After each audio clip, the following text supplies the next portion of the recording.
Marenaren lana izan da umeak zaindu. Eta ume hauetako bat Olat da. Hau da Olat. Eta Olat neska alaia eta bitxia da, eta 7 urte ditu. Martin, Olatzen, Anaia eta Antxon eta Marianen semea. Zaldian ibiltza gustatzen zaio. Isabel da Martinen neska laguna. Antxonen laguntzaile da. Gaztea da Patagoniara joan nahi du. Malena.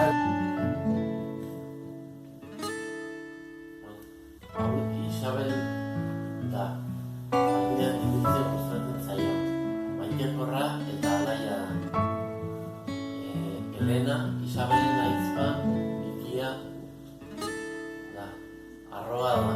Maite Martinekin dago maite minduta. Hau da Xu, etxeko txakurra. Antxon bikotearia. Aita da gaztea izan duna eta lorategia dauka. Baina, ama da, denda lan egiten du.